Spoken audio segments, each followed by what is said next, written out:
Bernard est un jeu d'ambiance. On commence par distribuer 6 cartes à chaque joueur. Les cartes restantes constituent la pioche. C'est parti! Le premier joueur retourne une première carte de la pioche. La première carte doit être une carte qualificative. Si ce n'est pas le cas, il doit continuer à en retourner. Il doit ensuite choisir une de ces cartes et la déposer à côté de la première.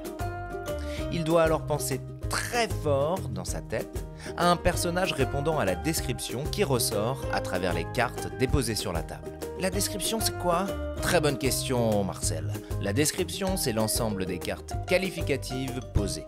Attention, il peut bien sûr bluffer et ne penser à personne en particulier. Le joueur suivant dépose une carte à côté des précédentes et ainsi de suite. Ok, et ça va durer longtemps cette histoire? Très bonne question, Morissette. Ça va durer jusqu'à une interruption de manche.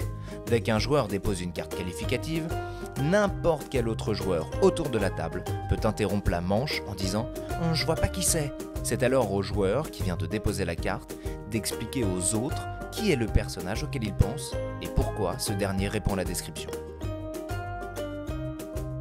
Une fois l'explication terminée, les autres joueurs sont invités à valider ou non la description en votant pour ou contre. Celui qui a interrompu la manche et celui qui s'est justifié ne vote pas. Si la majorité valide la description, c'est le joueur qui a interrompu la manche qui pioche.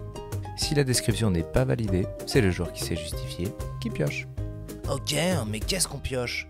Très bonne question, Renaud. La moitié du nombre de cartes qualificatives révélées arrondi au supérieur. Donc dans cet exemple, le perdant du vote pioche 3 cartes. Fin de la manche. Les cartes sur la table sont placées sous la pioche.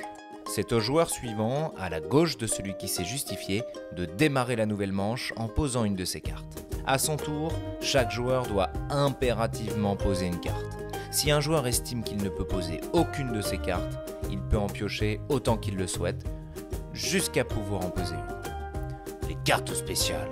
Lorsque vient son tour, un joueur peut également déposer une carte spéciale, qui influe sur la description ou sur les règles de la manche en cours. Un peu d'humour. Lorsqu'un joueur donne son explication, s'il parvient à faire rire le joueur qui a interrompu la manche, inutile de voter, la description est validée.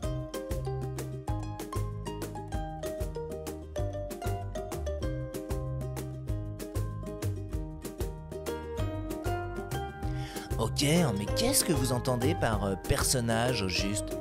Très bonne question, Philibert. Personnage public, politique, artiste, ami, membre de votre famille, etc. Qui vous voulez. Mais attention, cette personne doit être à peu près connue de tous les autres joueurs. Les personnages fictifs sont bien sûr autorisés. Et pourquoi pas les animaux, tant qu'on y est.